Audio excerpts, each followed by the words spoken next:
Hi friends, எல்லோரும் எப்படி இருக்கீங்க? நல்லா இருப்பீங்க. பேசும் கிரகங்களிலிருந்து உங்கள் நித்யா ராஜேந்திரன். ஃப்ரெண்ட்ஸ், நம்ம இப்போது பூரட்டாதியில் இருக்கிற ராகு அவிட்ட நட்சத்திரக்காரர்களுக்கு என்ன மாதிரியான பலன்களை கொடுக்க போகிறார் அப்படின்னு சொல்லி பார்க்க போகிறோம்.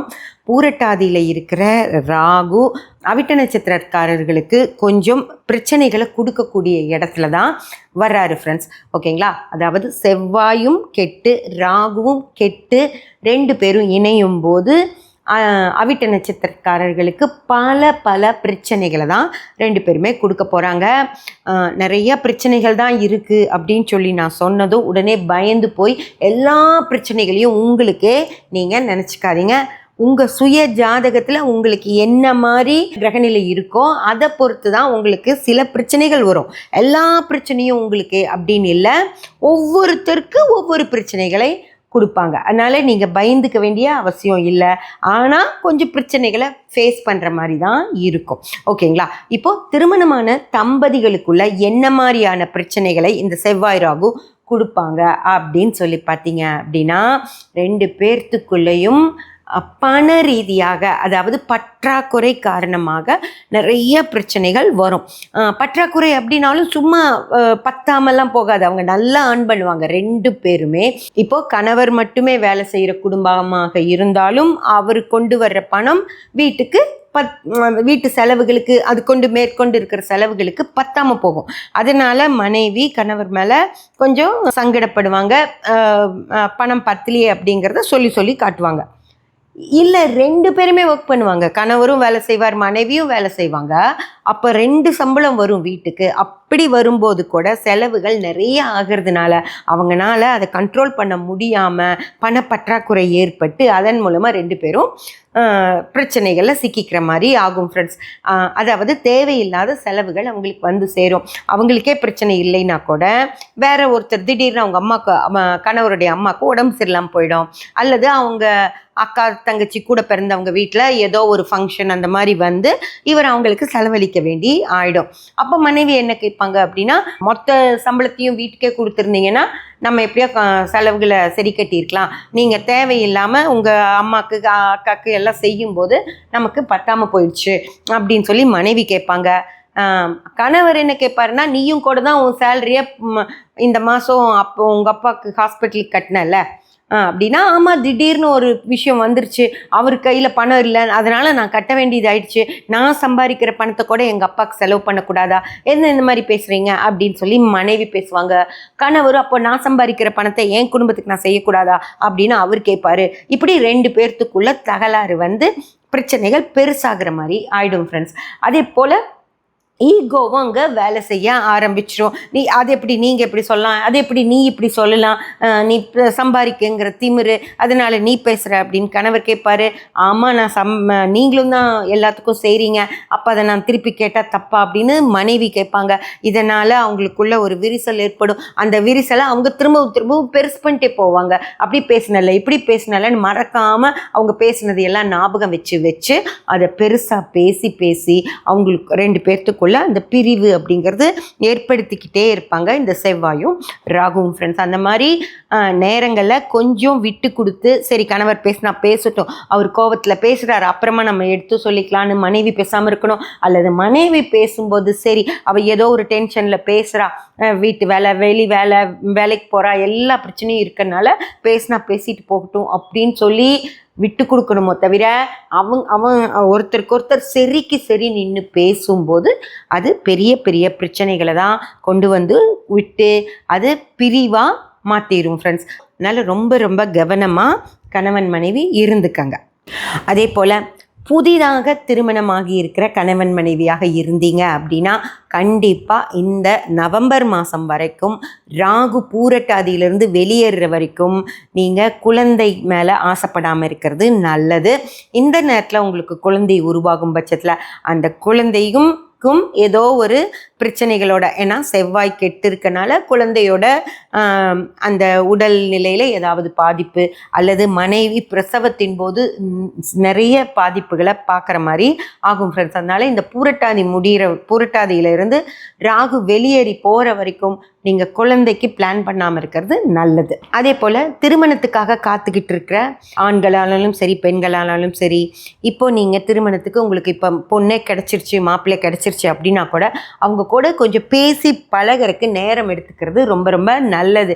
ஒரு திருமணம் முடிவானதும் டக்குன்னு பார்த்தோம் பிடிச்சிருக்கு உடனே திருமணத்துக்கு போயிடலாம் அப்படின்னு போகாமல் கொஞ்ச நாள் அவங்க கூட 2 பேரும் ஒருத்தருக்கு ஒருத்தர் நல்லா பேசி இவங்க நமக்கு நல்லா செட் ஆவாங்க அப்படின்னு புரிஞ்சதுக்கப்புறமா நீங்கள் திருமணம் பண்ணிக்கிறது நல்லது. அவசரம் அப்படின்றது இந்த காலகட்டத்தில் வேண்டவே வேண்டாம். ராகு புரட்டாதியிலிருந்து வெளியேறி நவம்பரில் ராகு பூரட்டாதியிலேருந்து நவம்பரில் வெளியேற வரைக்கும் திருமண வேலைகளை தள்ளி போடுறது நல்லது. அதே போல் ஆரோக்கிய குறைபாடுகள் எப்படி இருக்கும் அப்படின்னு சொல்லி கேட்டிங்கன்னா, அவிட்ட நட்சத்திரக்காரர்களுக்கு ஆரோக்கிய குறைபாடுகள் அப்படிங்கிறது வரதான் செய்யும். எல்லா வயதினருக்குமே, சின்ன வயசில் இருக்கவங்களுக்கும் சரி கொஞ்சம் வயதானவர்களுக்கும் ஏதோ ஒரு வகையில் அவங்க வயசுக்கு ஏற்ற மாதிரி ஆரோக்கிய குறைபாடுகள் இருக்கும் ஃப்ரெண்ட்ஸ். ஆனால் அது ரொம்ப பெருசாகாது. ஏதோ ஒரு சின்ன பிரச்சனை வந்ததுமே உடனே அதை டாக்டர்கிட்ட பார்த்து சரி பண்ணிக்கிறது, அல்ல வீட்லேயே ஏதாவது கஷாயம் அந்த மாதிரி குடித்து சரி பண்ணிக்கிறது, அந்த மாதிரி உடனடியாக அதுக்கு ஒரு தீர்வை ரெடி பண்ணிட்டீங்க அப்படின்னா அந்த ஆரோக்கிய குறைபாடு அப்படியே சரியாயிடும். இல்லை நீங்கள் அதை விட்டுட்டீங்க அப்புறம் பார்த்துக்கலான்னு சொல்லி விட்டுட்டீங்க அப்படின்னா அதுக்கப்புறம் அப்படியே கொஞ்சம் கொஞ்சமாக அது வளர ஆரம்பிக்கும். அதனால் என்ன ஒரு பிரச்சனையாக இருந்தாலும் உடனடியாகவே அதை சரி பண்ண பாருங்க ஃப்ரெண்ட்ஸ். அகம் அப்படின்ற விஷயங்கள் பாதிக்கப்பட்டிருக்கு. அதாவது திருமணம், குழந்தை, கணவன் மனைவிக்குள்ள பிரச்சனை, குடும்பத்திலையும் சில பிரச்சனைகள், பெரியவர்களாலையும் நிறைய செலவுகள், மருத்துவ செலவுகள் எல்லாம் செய்ய வேண்டியிருக்கும். அந்த மாதிரி அகம் சார்ந்த விஷயங்கள்ல நிறைய பிரச்சனைகள் இருக்குது. அப்போ புறம் சார்ந்த வகை எப்படி இருக்கும் அப்படின்னு சொல்லி கேட்டிங்கன்னா, புறம் சார்ந்த வகையிலையும் நிறைய பிரச்சனைகள் வரும் ஃப்ரெண்ட்ஸ். அதில் முதல் பிரச்சனை என்ன அப்படின்னு சொல்லி பார்த்தீங்கன்னா, பணம் அப்படின்ற விஷயந்தான். பணம் அப்படின்றது உங்கள் கைக்கு வரவே வராது. அப்படியே வர்ற பணம் கொஞ்சமாக வரும். அது செலவுகளுக்கே சரியாக போயிடுமோ தவிர நம்ம ஒரு குடும்பம் நடத்துறதுக்கே சிரமப்பட வேண்டிய அளவுக்கு பணவரவு அப்படிங்கிறதான் கை வைக்கிறார் ஃப்ரெண்ட்ஸ். ஆனால் பண வரவு தான் கம்மியாக இருக்கும், ஆனால் வேலைகள் நிறையா இருக்கும், நிறைய ஆர்டர்ஸ் வந்திருக்கும். அதெல்லாம் செய்ய முடியாமல் திணறிக்கிட்டு தான் இருப்பீங்க. அதுக்கான ஆட்கள் கிடைக்காது. அந்த வேலையை செய்யக்கூடிய தகுந்த ஆட்கள் இல்லாமல் எல்லாமே நீங்களே கூட சேர்ந்து வேலையாட்களையும் வச்சுக்கிட்டு அவங்க செய்யாமல் நின்றுட்டுருப்பாங்க. நீங்கள் கூட இருந்து எல்லாத்தையுமே பார்த்துக்கணும் அப்படிங்கிற மாதிரி இருக்கும். அதனால் உடல் உழைப்பு ஜாஸ்தியாக இருக்கும், நிறைய கஷ்டமாகவும் இருக்கும், பயங்கர டயர்ட் ஆகும். நைட் போய் படுத்தா அப்படியே அடிச்சு போட்ட மாதிரி தூங்குற மாதிரி இருக்கும். அவ்வளோ வேலை செய்ய வேண்டியிருக்கும். ஆனால் அவ்வளோ வேலை செஞ்சும் கைக்கு பணம் வந்துச்சா அப்படின்னு சொல்லி பார்த்தீங்கன்னா அந்த பொருள் போகும், ஆனாலும் உங்களுக்கு சரியான நேரத்தில் சரியான பணம் சேராது ஃப்ரெண்ட்ஸ். அதாவது உத்திரட்டாதியில் நவம்பர் வரைக்கும் ராகு இருக்கிற வரைக்கும் உங்களுக்கு பண வரவை சரியாக உங்கள் கைக்கு சேர விட மாட்டார். அதே மாதிரி தான் வியாபாரிகளுக்கு அவர்களோட பொருட்கள் எல்லாம் கடகடன் விற்றுருவாங்களா அப்படின்னு சொல்லி பார்த்தா அதுவும் சிரமமாக தான் இருக்கும் ஃப்ரெண்ட்ஸ். அதாவது ஒரு 1 லட்ச ரூபாய் 2 லட்ச ரூபாய் போட்டு நிறைய பொருட்கள் வாங்கி வச்சுருப்பாங்க. இந்த நேரத்தில் அது கரெக்டாக விற்காமல் அதுக்கு ஒரு வட்டி கூட கட்டுறது கஷ்டமாக இருக்கிற மாதிரியான ஒரு சூழ்நிலை தான் உருவாகுமோ தவிர கடகடன்னு விற்று தீந்துராது.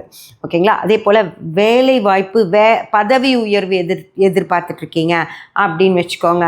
அதுவும் இந்த நேரத்தில் இந்த ராகு பூரட்டாதியில் இருக்க வரைக்கும் பதவி உயர்வு கிடைக்காம இருக்கிறதே நல்லது. அது பார்த்தா ஏதோ ஒரு சின்ன இடத்துக்கு உங்களை தூக்கி போட்டுட்டு உங்களுக்கு பின்னாடி இருக்கிறவங்களெல்லாம் தூக்கி பெரிய இடத்துல போடுவாங்க, சம்பளமும் ஜாஸ்தி இருக்க மாதிரி. அதனால் உங்களுக்கு நவம்பர் வரைக்கும் உங்களுக்கு பதவி உயர்வு கிடைக்காம இருக்கிறது நல்லது. அதே போல் கடன்கள் கிடைக்குமா, கடன் வாங்குவாங்களா, இவங்களுக்கு கடனால் தொல்லை இருக்குமா அப்படின்னு சொல்லி கேட்டிங்கன்னா அவிட்ட நட்சத்திரக்காரர்களுக்கு கண்டிப்பாக கடனால் தொல்லை இருக்கும் ஃப்ரெண்ட்ஸ். என்ன அப்படின்னு சொல்லி பார்த்தீங்கன்னா, முதல்ல வாங்கியிருக்கிற கடன்களை கட்ட முடியாமல் அதுக்கே கொஞ்சம் நீங்கள் சிரமப்பட்டுக்கிட்டு ஒரு ஒரு மாதத்தில் முதல் வாரத்தில் கட்ட வேண்டிய வட்டியையும் இஎம்ஐயுமே நீங்கள் வந்து ஒரு 3rd வீக்கு அந்த மாதிரி தான் கட்டுற நிலைமையில் இருப்பீங்க.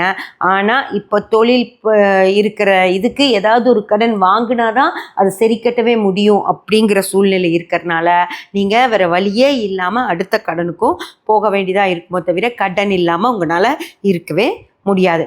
சரி, வழக்குகள்லாம் என்ன ஆகும்? வழக்குகளில் நமக்கு எதிர்பார்த்த தீர்ப்பு கிடைக்குமா அப்படியெல்லாம் பார்த்தீங்கன்னா, இந்த நவம்பர் மாதம் வரைக்கும் அவிட்ட நட்சத்திரக்காரர்களுக்கு வழக்குகளில் தீர்ப்புகள் கிடைக்காம இருக்கிறது தான் நல்லது. ஏன்னா நல்ல தீர்ப்பாக கிடைக்கும் அப்படின்னு சொல்லவே முடியாது. அதனால் எந்த வழக்கும் முடியாமல் இருந்தாலுமே பரவாயில்லன்னு விட்டுருங்க. இந்த நவம்பர் முடிஞ்சதுக்கப்புறம் டைம் நல்லா இருந்தால் அந்த டைமில் பார்த்துக்கலாம் ஃப்ரெண்ட்ஸ். எனக்கு ஏதாவது அதிர்ஷ்டங்களாவது இருக்கா? எந்த அகம் நல்லா இல்லைன்றீங்க, புறம் நல்லா இல்லைன்றீங்க, எனக்கு ஏதாவது அதிர்ஷ்டமாவது கிடைக்குமா அப்படின்னு சொல்லி கேட்டிங்கன்னா, அதிர்ஷ்டம் அப்படிங்கிற விஷயத்துல எல்லாம் தலை விடுறதே வேண்டாம். ஓகேங்களா? அந்த ஷேர்ஸ் பக்கமெல்லாம் போயிடாதீங்க தயவு செஞ்சு. அப்படியே ஷேர்ஸ் வாங்கலாம், பணம் வச்சுருக்கீங்க கையில் ஷேர்ஸ் வாங்கலாம் அப்படின்னு நினச்சாலும் அந்த டெய்லி நடக்கிற அந்த இன்ட்ராடே மாதிரியான விஷயங்களுக்குள்ளே போகாமல் இன்வெஸ்ட் பண்ணி ஒரு 90 நாள் கழித்து விற்கிறது, ஒரு 150 நாள் கழித்து விற்கிறது, அந்த மாதிரி அந்த பணம் கொஞ்சம் சேர்ந்ததுக்கப்புறமா அந்த ஷேர்ஸை விற்கலாமோ தவிர டெய்லி பிரச்சனைகள்லையெல்லாம் போய் சிக்கினீங்க அப்படின்னா உங்கள் கிட்ட இருக்கிற கொஞ்ச நெஞ்ச பணத்தையும் எடுத்துகிட்டு போயிடுமோ தவிர உங்களுக்கு அதிர்ஷ்ட வாய்ப்புகள் அப்படிங்கிற விஷயங்கள் கிடைக்கிறதுக்கான வாய்ப்பே இல்லை ஃப்ரெண்ட்ஸ்.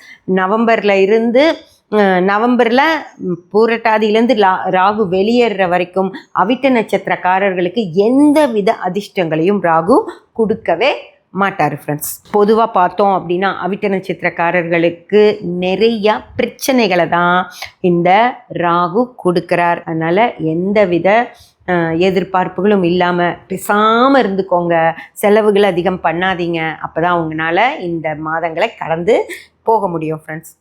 சப்ஸ்கிரைப் பண்ணி பெல் பட்டன் ப்ரெஸ் பண்ணி வச்சுக்கோங்க. அப்போ தான் நான் போடுற எல்லா பதிவுகளும் உங்களுக்கு கிடைக்கும். லைக் பண்ணி ஷேர் பண்ணி கமெண்ட் பண்ணிங்கன்னா எனக்கு சப்போர்ட்டிவாக இருக்கும். Thank you friends.